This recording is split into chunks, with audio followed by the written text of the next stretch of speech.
Welcome to BFC Live, the daily video and podcast series of Business of Cannabis. BFC Live highlights the companies, brands, people, and trends driving the global cannabis sector.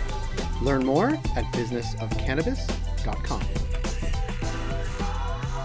Coming up on this BFC Live, we connect with Jen Larry. She is the Chief Commercial Officer of Montreal Cannabis, and Chris Churchill-Smith. He is the CEO of Canada House Wellness Group. This morning, they announced that they're entering an agreement whereby Canada House Wellness Group will carry dry flower products from Montreal Cannabis for patients registered with Canada House Wellness Group. Enjoy this conversation with Chris Churchill-Smith and Jen Larry.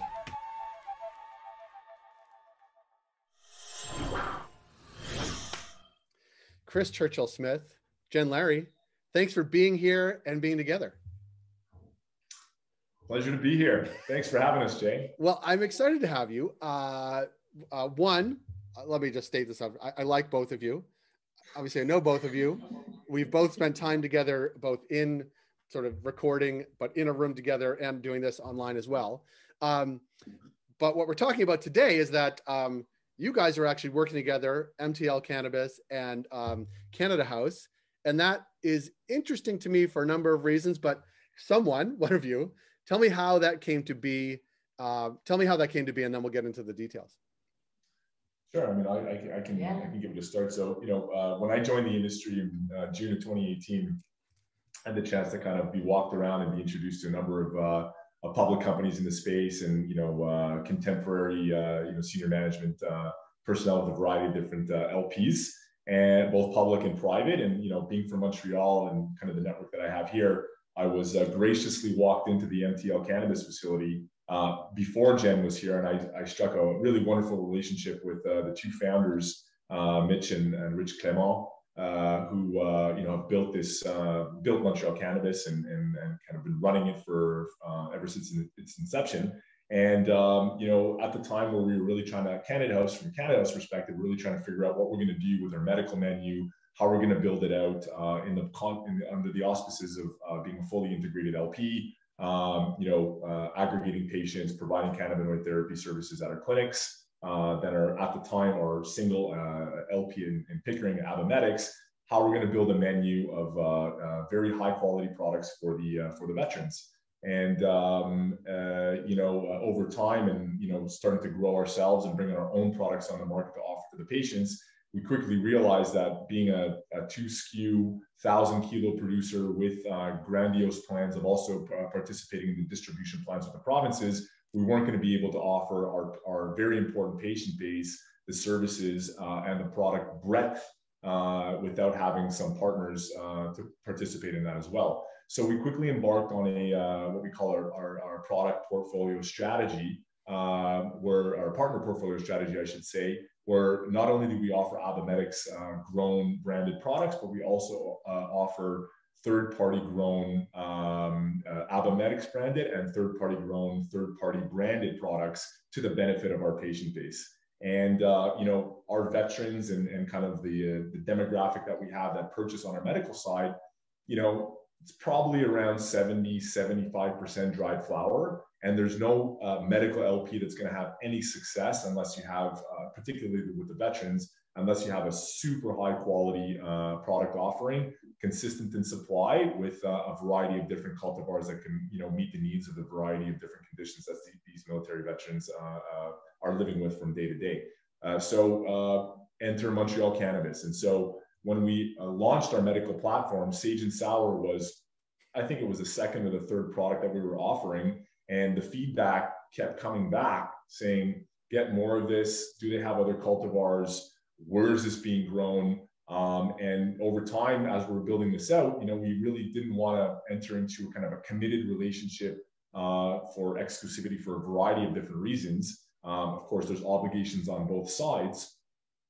So, a 3-year relationship finally has kind of culminated in this, what we think is a very important news for our company, very important for Montreal Cannabis, and more importantly, very important for our medical patient base, particularly the veterans, to know that they're going to have the security of supply and the consistency and quality that MTL brings to the table. I love it. I love it's a great background. And Jen, because we know you pre your work at Montreal or MTL Cannabis, that's exciting, but also I know two things about you. One, core to what you believe about cannabis is that patients need to have access to quality cannabis all the time, consistent through all the channels.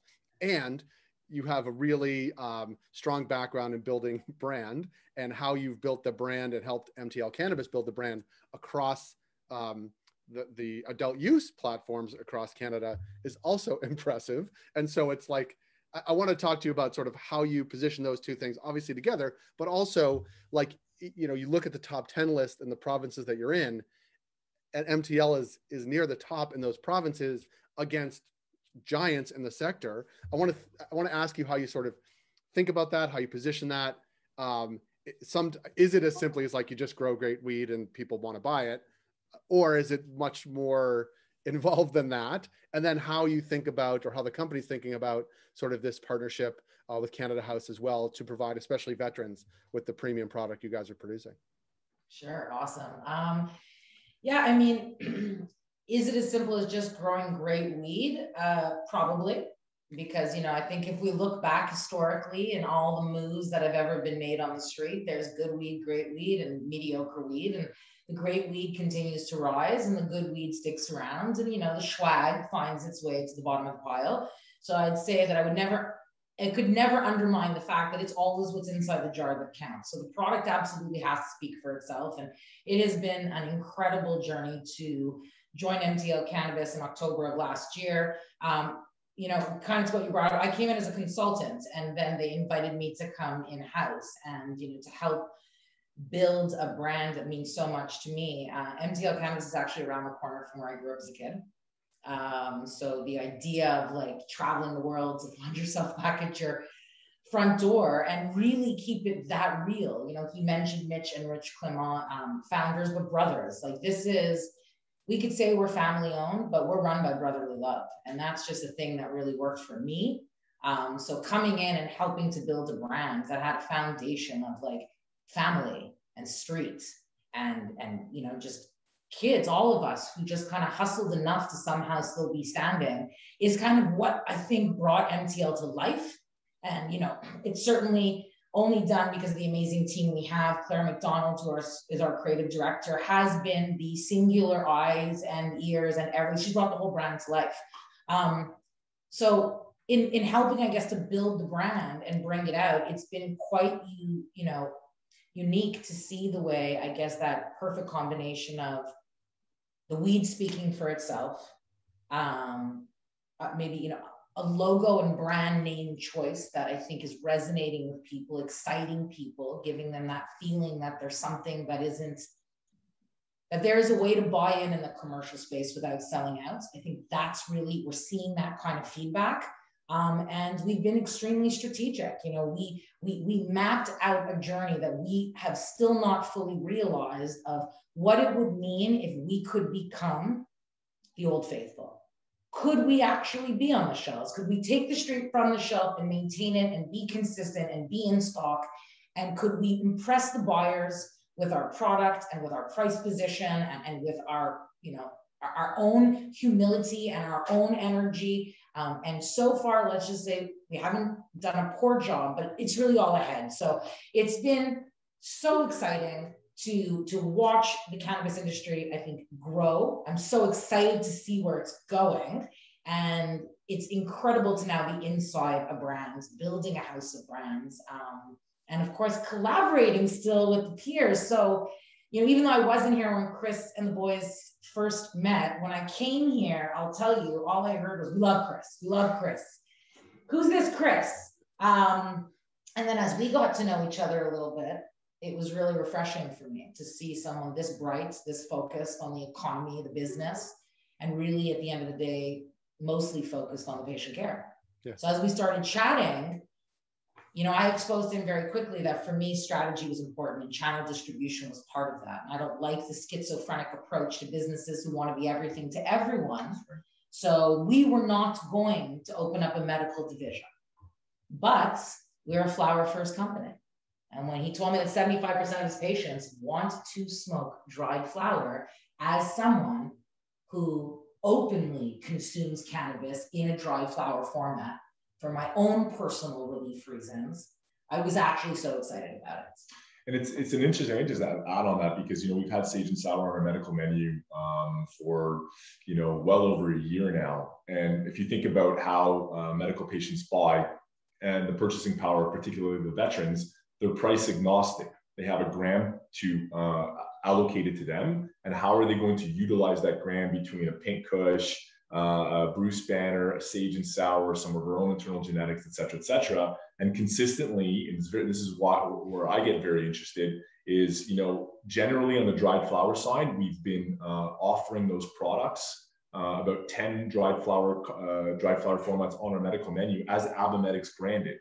So it's impossible to know the cultivator behind it. Of course, a lot of them are our own internally developed genetics, but Sage and Sour branded as Abimedix on our medical menu always rises to the top as either the #1 seller or the #2 seller to our patient base. And, you know, when you're talking about the price sensitivity, you're talking about a market with the veterans, particularly who have to reimburse through coverage in Medicare, Blue Cross and Veterans Affairs Canada. They are agnostic to the price, but their gram is the most important thing to them. And so to have that kind of validation that Sage and Sour really is worth them spending that gram on Sage and Sour, to me, tells me that, you know, the product really is as wonderful as Jen and the team here say it is. Well, it's not just, I mean, it's interesting because you're talking about, a patient choosing this when they have other choices, of course. And that speaks a ton about, you know, how they find it effective, how they're finding even sort of your Abimedix sort of portfolio, but like they're making the choice. On the rec side, like before we came on, we were talking about sort of the top 10 lists in provinces where it is, and it is among the top. And so it's both patients obviously choosing it when they have other choices, consumers choosing it when they have other choices. And actually you both referenced Sage and Sour. Like it is finding an audience that needs relief. It's finding an audience that wants this on the shelves. And I think that is which is probably, I know that's why this makes it a powerful partnership, but it also really speaks a lot to, what MTL is doing, right? Like, I think it really speaks to that as a positioning of the company, which cannot, I mean, I'm not shining on, like, it cannot be BS if that's the choice people are making and they have lots of other choices. Consumers are speaking. You know, which is awesome. And you know, if I could share with you, when I joined, we had 3 to 4 rooms growing. We have 14 rooms growing now in 8 months. We are producing almost 14,000 kilograms out of those rooms annually. And so, and you know, we don't talk a lot about it, but we consider ourselves craft for the masses. We have small batch rooms. I mean, they're still good sized batches, but really for us, it's about thinking like, okay, we have something. It's clearly a testament to the commitment of these 2 brothers and the commitment to what it took for them to bring in the team, the master grower, the assistant master grower, the trimmers, the buckers, the curers, the packagers. We've been taking on supply chain every day. As we all know, growing weed is one part of the art. Maintaining and sustaining weed, getting it into the jar, keeping freshness, getting that whole thing, right? So there is no magic. There is hard work happening every single day. It's unbelievable. We're almost at 100 people now. It's so exciting to think what we're doing from a job creation perspective, but it's so exciting to see how we're maybe part of this continuing making history to try and continue to normalize and allow this to be a real viable business. And for us, our business is flower. And so, you know, when Chris was sitting around and we were chatting about like, so what's beyond Sage and Sour? And, you know, we think about that all the time from a commercial perspective, but, you know, I've been trying to be pretty strategic commercially. We get asked all the time, when's the next cultivar going to drop? When's the next cultivar? And so, you know, the next cultivar isn't quite coming yet for the rec market, but I can tell you a half Z is coming and I'm very, very pumped. But it was in that discussion where Chris was like, look, we need genetic variety. We need to really think about what that means for our business, his business. How do we provide something that allows the veterans and the other patients that you guys sort of constantly come back and feel like this marketplace is really providing me something that has, you know, a kind of a baseline of what it means to provide dried flower. So, you know, we all sat around and we chatted, and I think it was really cool, and it motivated the guys to think like, okay, what if we did grow some genetics for ABBA? And you know, years ago, I remember being on a panel where we were like, hot trend of 2019, collaboration. And to me, I'm living this right now. Now, this is the moment. It honestly tears me up, where there's so much love and there's so much kind of joy in sharing in quality product, because we're moving an industry together into a place that we believe in. And so that's kind of, I think, what the big news is that in this 3-year getting to know each other, growing our family, kind of building our own things, we're landing in a place where it's just obvious that doing something a little exclusive for Cannabis House and helping to maintain our, you know, core beliefs. I just don't think we'd want to be anywhere else. And so it was really cool that, you know, I feel that ABBA, Cannabis House, kind of feels the same way. So this is part of why we're here. Can I just ask one, not personal, I don't think it's a personal question, but obviously you are in Montreal, right? You're in Quebec. And how much of sort of the pride you're feeling is not only this partnership, but in the, you know, in the flower product coming from there stems from like being able to do it in your hometown? Well, you know, for me, it's a little bit different for me. I mean, we have a very kind of distributed business with the 15 clinics that we have around Canada.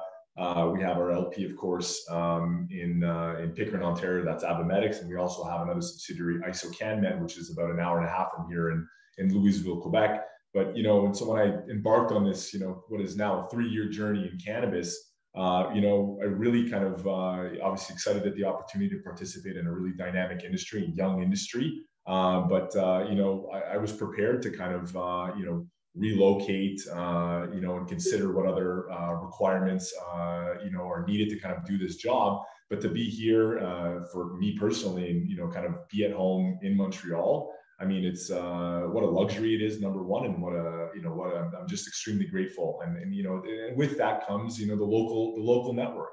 And one of the things, you know, that you'll see, Jay, as we go through time is, you know, indoor controlled grow matters. And we're seeing a lot of the greenhouses and a lot of the outdoor grows. I mean, we saw what happened with 48 North and the shutdown of their outdoor facility. And, you know, that's not going to be the first one that kind of falls by the wayside, as we probably all agree. But indoor controlled grow matters, controlling all of the variables. And one of the things that Quebec benefits from is this extremely low cost of energy. That's a major contributor in the cost of goods of any LP. So, you know, my point why I'm telling you this is being introduced through the network to really high quality cultivators that I know almost by definition are going to have a competitive advantage on the cost side. Not only gives me the comfort that they're going to continue to be there, the products are going to be there for the patients that we're providing and offering these products to. And you know, what can I say? I mean, it's a real blessing. It's like you're singing from the Quebec Chamber of Commerce song sheet. Jen, what about you? You mentioned it. I like it. You mentioned it.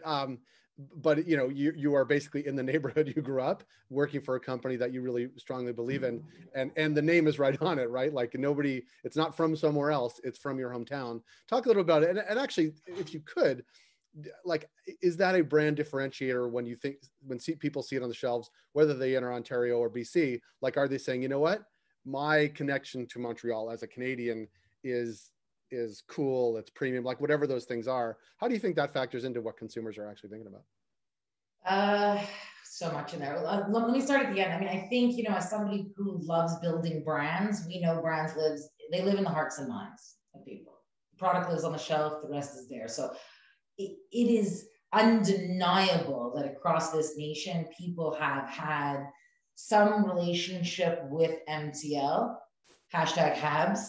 I'll shout that out right now for a second. But certainly there is something. Hold on.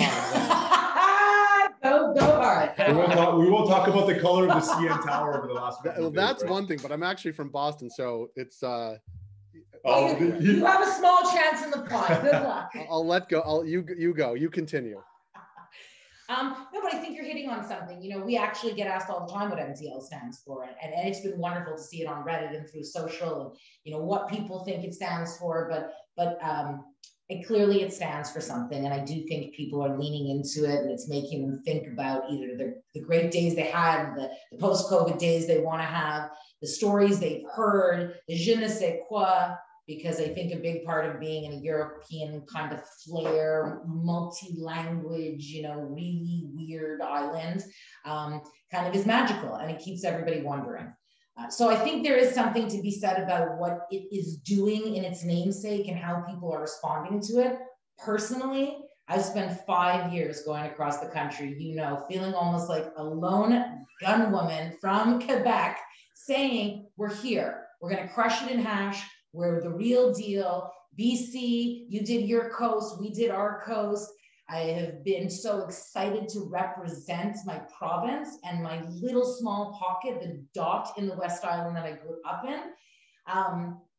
There really aren't words, to be honest with you, what it feels like to watch what's happening. And it's really not even about anything other than watching two brothers who absolutely deserve every one of their dreams to come true.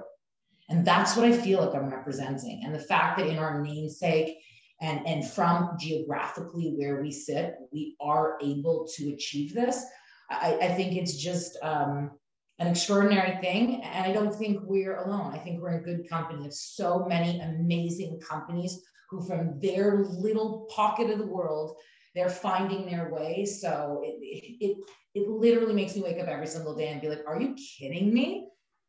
That we're like doing this from Montreal. So yeah, I like it. I like it. Well, Chris and Jen, I really appreciate the time, the passion. I love the partnership and that you two are working together, and I can get you both on one screen at once. I like that quite a lot. Surprise. Yeah. I also like the idea of a world when it would be as easy as it used to be just to hop on the train and get to downtown Montreal and have Jen pick me up. That would be great. I can't wait for that. Let's hope maybe this fall that'll happen. But until then, thank you both for being here. We'll connect with you down the road. Congratulations on the partnership, and we'll see you all soon. You're a real gentleman, Jay. Thanks so much for everything you do for the industry. It's a pleasure to be on the show again. That's nice. That's nice. Absolutely. Bye, everybody. See you soon, Jay. That was Chris Churchill-Smith, the CEO of Canada House Wellness Group, and Jen Larry of Montreal Cannabis, talking about their new agreement. If you like this podcast, please rate us and review us on Apple Podcasts, Spotify, or wherever you get your podcasts. It helps support the work we do. We're able to do what we do because of our ongoing partners, including Alterna Savings, Cannabis at Work, Cannabis Benchmarks, Can Delta, Gallagher, Headset, and Torque & Mains. Find out all that we do at businessofcannabis.com.